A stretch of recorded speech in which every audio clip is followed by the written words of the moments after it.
ਤਾਂ ਦੱਸ ਕਿ ਆਪ ਦੇ ਤਿੰਨੇ ਸੰਸਦ ਅੱਜ ਸਹੁੰ ਚੁੱਕਣਗੇ ਤਾਂ ਉੱਥੇ ਮੁੱਖ ਮੰਤਰੀ ਭਗਵੰਤ ਮਾਨ ਸੰਸਦ ਜਾਣਗੇ ਤੇ ਪੰਜਾਬ ਦੇ ਵਿੱਚ 3 ਲੋਕ ਸਭਾ ਸੀਟਾਂ ਦੇ ਉੱਤੇ ਜਿੱਤ ਦਰਜ ਕਰਨ ਵਾਲੇ ਆਮ ਆਦਮੀ ਪਾਰਟੀ ਦੇ ਤਿੰਨੇ ਸੰਸਦ ਮੈਂਬਰ ਅੱਜ ਆਪਣੇ ਅਹੁਦੇ ਦੇ ਲਈ ਸਹੁੰ ਚੁੱਕਣਗੇ। ਤਾਂ ਦੱਸ ਕਿ ਮਿਲੀ ਜਾਣਕਾਰੀ ਮੁਤਾਬਕ ਸਹੁੰ ਚੁੱਕਣ ਤੋਂ ਬਾਅਦ ਮੁੱਖ ਮੰਤਰੀ ਭਗਵੰਤ ਮਾਨ ਆਮ ਆਦਮੀ ਪਾਰਟੀ ਦੇ ਤਿੰਨੇ ਸੰਸਦ ਮੈਂਬਰਾਂ ਦੇ ਨਾਲ ਮੁਲਾਕਾਤ ਵੀ ਕਰਨਗੇ। ਇਹ ਵੀ ਪਤਾ ਲੱਗਾ ਹੈ ਕਿ ਆਪ ਦੇ ਤਿੰਨੇ ਸੰਸਦ ਮੈਂਬਰ ਮਾਂ ਬੋਲੀ ਪੰਜਾਬੀ ਦੇ ਵਿੱਚ ਸਹੁੰ ਚੁੱਕਣਗੇ। ਇਸ ਮੌਕੇ ਸੰਸਦ ਮੈਂਬਰ ਮਾਲਵਿੰਦਰ ਕੰਗ ਅਤੇ ਗੁਰਮੀਤ ਹੇਰ ਨੇ ਕਿਹਾ ਹੈ ਕਿ ਪੰਜਾਬ ਦੇ ਮੁੱਦੇ ਸੰਸਦ ਦੇ ਵਿੱਚ ਉਠਾਵਾਂਗੇ। ਉਹਨਾਂ ਕਿਹਾ ਕਿ ਦੇਸ਼ ਦੇ ਸੰਵਿਧਾਨ ਨੂੰ ਬਚਾਉਣ ਦੇ ਲਈ ਯੋਗਦਾਨ ਪਾਉਣਾ ਬਹੁਤ ਜ਼ਰੂਰੀ ਹੈ ਤੇ ਨਾਲ ਹੀ ਆਰਡੀਐਫ ਦਾ ਪੈਸਾ ਜਾਰੀ ਕਰਵਾਉਣ ਦੇ ਲਈ ਲੜਾਈ ਵੀ ਉਹਨਾਂ ਵੱਲੋਂ ਲਗਾਤਾਰ ਲੜੀ ਜਾਵੇਗੀ।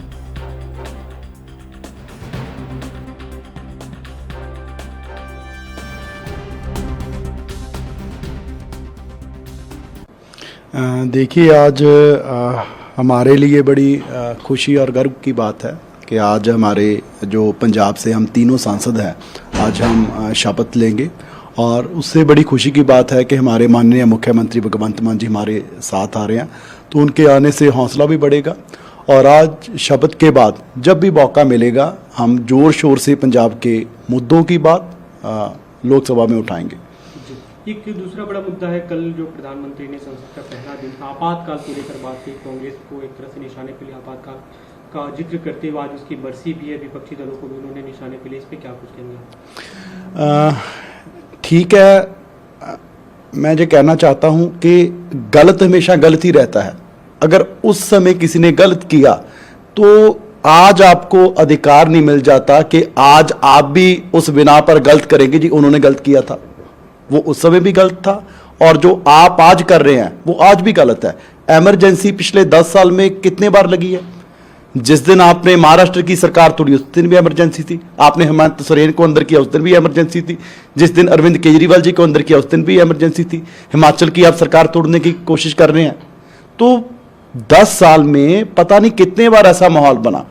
तो जो उस समय गलत हुआ वो उस समय भी गलत था, जो आज गलत हो रहा है आज भी गलत है। और जो भविष्य में फ्यूचर में कोई भी सरकार आए अगर वो लोकतंत्र को तोड़ने की कोशिश करेगी, देश के संविधान को तोड़ने की कोशिश करेगी, तो वो गलत उस समय भी गलत होगा। कांग्रेस पार्टी पे भी आप सवाल उठा रहे हैं क्योंकि उसमें कांग्रेस पार्टी की सरकार थी, आप लोग साथ में मिलकर चुनाव लड़े। अभी संसद में कल एक तरह से एकजुटता दिखी, कल जो पहला दिन था संसद का जो प्रोटेस्ट हुआ उसमें आगे को लेकर क्या कांग्रेस के साथ? तो मिश्रा जी आगे भी अगर कांग्रेस कुछ गलत करेगी तो हम गलत को गलत कहेंगे ना। हमारी पार्टी का उस समय जन्म हुआ था ना मेरा हुआ था, अगर होते उस टाइम तो अब तब भी हम गलत कहते। गलत हमेशा गलत रहेगा, चाहे आज किया चाहे किसी ने पास्ट में किया चाहे कोई फ्यूचर में करे। एक दूसरा बड़ा मुद्दा, आज हाई कोर्ट से मुख्यमंत्री अरविंद केजरीवाल की जमानत के फैसला आ रहा है, जो ट्रायल कोर्ट का फैसला था उस पर होल्ड कर दिया था हाई कोर्ट ने, आपको क्या कुछ उम्मीद है? इसमें भी देखिए आप गलत गलत रहेगा। बीजेपी ने मतलब कि आज तक नहीं हुआ कि कोर्ट का जो जजमेंट है वो आई नहीं और ये हाई कोर्ट चले गए जमानत के अगेंस्ट। मतलब कि ऐसी कह लो बदलाखोरी की राजनीति मुझे नहीं लगता कि किसी सरकार ने भी की। अगर किसी ने की तो उनको नतीजे जो भुगतने पड़े। तो आज हमें उम्मीद है कि न्यायपालिका पर हमें विश्वास है कि इंसाफ होगा और विंद जी बाहर आएंगे जल्दी। आपकी जो दिल्ली की जल मंत्री आतिशी वो लगातार अनशन पे थी, बीती रात उनकी तबीयत बिगड़ी, उन्हें हॉस्पिटल में एडमिट कराना पड़ा, एलएनजेपी में भी वो आईसीयू में एडमिट है, कैसे देखते हैं? देखिए ये भी बदलाखोरी की राजनीति है कि आप दिल्ली के 28 लाख लोगों को सिर्फ इसलिए उनसे बदला ले रहे हैं कि उन्होंने दिल्ली में आम आदमी पार्टी की सरकार बना रखी है, अरविंद केजरीवाल जी को मुख्यमंत्री बना रखा है। मतलब कि जो पीने वाला पानी है हरियाणा ने वो भी रोक रखा है। वो जो पूरे देश के लोग देख रहे हैं, दिल्ली के लोग देख रहे हैं और मैं सल्यूट करता हूँ आतिशी जी को जो लोगों के लिए पिछले कुछ दिनों से लड़ाई लड़ रहे हैं, वो अनशन पर बैठे हैं। और मैं पंजाब का सांसद होने के नाते भी और एक इंसान होने के नाते भी मैं आतिशी जी और उनकी पूरी टीम जो संघर्ष लड़ रही है उनके साथ। डेफिनेटली आज ओथ टेकिंग सेरेमनी है और देश के संविधान को और लोकतंत्र को मजबूत करने के लिए, बचाने के लिए इस बार हम लोगों की ड्यूटी जो है हमारे कंसर्न कॉन्स्टिट्यूंसीज के लोगों ने लगाई है। तो पहली बात तो हम संविधान को बचाने में और लोकतंत्र को मजबूत करने में अपना योगदान डालेंगे। दूसरा, देश के जो मौजूदा राजनीतिक हालात हैं, आर्थिक हालात हैं, वो लोगों में लगातार गरीबी बढ़ रही है, मुल्क में बेरोजगारी बढ़ रही है, तमाम इश्यूज़ हैं जिसको केंद्र सरकार का ध्यान करवाना, उस पर ध्यान डलवाना हमारी ड्यूटी रहेगी। जी, कई मुद्दे हैं अभी, जैसे आप पंजाब से चुनकर आते हैं, दिल्ली अपनी बात रखनी है, क्या कुछ मुद्दे लेकर आप संसद में जाएंगे, क्या कुछ बात रखेंगे? देखिए, हमारा सबसे पहला और बड़ा मुद्दा रहेगा कि रूरल डेवलपमेंट फंड जो पिछले तकरीबन 1.5-2 साल से मोदी जी की सरकार ने रोक रखा है, पंजाब का बहुत ज़्यादा मात्रा का पैसा रूरल डेवलपमेंट RDF जिसको बोलते हैं, हम केंद्र सरकार पे दबाव डालेंगे जल्द से जल्दी उसको रिलीज किया जाए। और पंजाब का जो रूरल इकॉनमी है वो RDF पे बहुत डिपेंड करती है, तो RDF के लिए हम लोग लड़ाई लड़ेंगे। कल एक तरह से विपक्षी एकजुटता कांग्रेस के साथ आप लोग का गठबंधन रहा है, अब हालांकि वो गठबंधन एक तरह से नहीं है जो चुनाव के लिए था, लेकिन संसद के भीतर क्या वो गठबंधन का स्वरूप नजर आएगा? कांग्रेस के साथ आप लोग खड़े होंगे? देखिए, गठबंधन का बेसिक पर्पज देश हित था। जहां देश हित की बात आएगी तो डेफिनेटली हम पार्टी से ऊपर उठ के आवाज़ उठाएंगे, आवाज़ बुलंद करेंगे।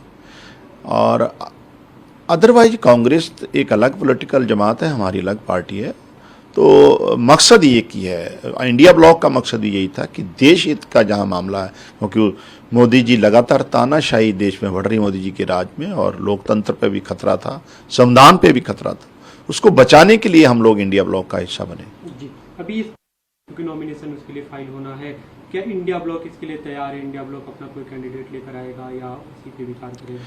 देखिए, हमारा ये मानना है कि जो स्पीकर है उसकी बहुत इम्पोर्टेंस रहती है। विरोधी अपोजिशन को समय देना नहीं देना, तमाम जो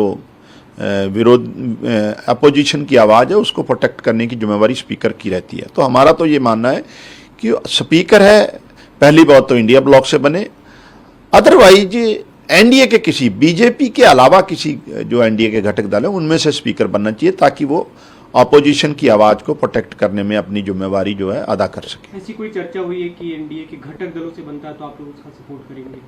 नहीं, सपोर्ट करने पे तो अभी कोई चर्चा नहीं, हमारी ये मांग भी है और हमारा ये मानना भी है कि स्पीकर की जिम्मेवारी विरोधी अपोजिशन को देनी चाहिए, और उस पर नहीं सहमति बनती तो कम से कम बीजेपी का स्पीकर ना हो, ये हम जरूर प्रयास करेंगे। जी, कल प्रधानमंत्री को याद किया, उसे लेकर कांग्रेस के सवाल खड़े किए, सहयोगी दलों पे भी निशाना साधा, आज उसकी बरसी, आप कैसे देखते हैं?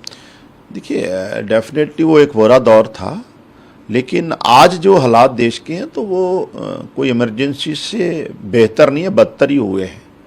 आज भी जिस तरीके से नौजवानों के भविष्य से खिलवाड़ किया जा रहा है, एग्ज़ाम पेपर लीक हो रहे हैं, किसानों पे बहुत सारा अत्याचार हो रहा है, कई महीने से पंजाब और हरियाणा के बॉर्डर पे किसान धरने पे बैठे हैं, और स्टेट्स के राइट्स जो है कमज़ोर किए जा रहे हैं, और जो हमारी फॉरेन पॉलिसी है उस पर भी चाइना लगातार अरुणाचल में अपने पैर पसार रहा है। तो आज जिस तरीके से मोदी जी देश को चला रहे हैं, ये हालात इमरजेंसी से भी बदतर हालात है आज मुल्क की। जी, आज मुख्यमंत्री अरविंद केजरीवाल की बेल पे फैसला आना है हाई कोर्ट से, जो लोअर कोर्ट के आदेश पे एक तरह से होल्ड किया था, उस पर क्या कुछ उम्मीदें हैं आम आदमी पार्टी को, आपको? पहली बात तो जिस आनन फानन में जल्दबाजी में ईडी ने हाई कोर्ट का रुख किया था बिफोर जो जजमेंट की कापी मिलने से पहले, तो हमारा तो पहला एतराज़ तो उनकी हाई कोर्ट पे जाने पे ही था। लेकिन हमें पूरी उम्मीद है कि ऑनरेबल जो कोर्ट्स हैं हमारे मुल्क के, वहाँ से हमें न्याय मिलेगा, और जिस तरीके से हमारे नेता अरविंद केजरीवाल जी को इलीगल और अनकॉन्स्टिट्यूशनल केसों में, झूठे केस में फंसा, उनसे हाई कोर्ट से डेफिनेटली हमको राहत की उम्मीद है। जी, की तबीयत खराब हुई, उन्हें हॉस्पिटल में एडमिट कराया गया है, अभी भी वो आईसीयू में है, IV फ्लूइड्स पे।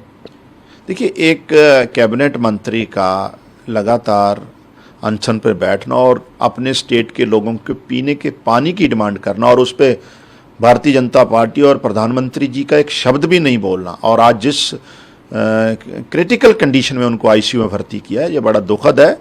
और भारत के प्रधानमंत्री जी को इमीडिएटली इंटरवीन करना चाहिए। जो लेफ्टिनेंट गवर्नर मनमर्जी कर रहे हैं दिल्ली में, उनको डायरेक्ट करना चाहिए कि जो दिल्ली के लोगों के पीने के पानी पे हक बनता है उनको दिया जाए, और आतिशी जी हैं, उनके लिए स्वास्थ्य के लिए हम शुभकामनाएं।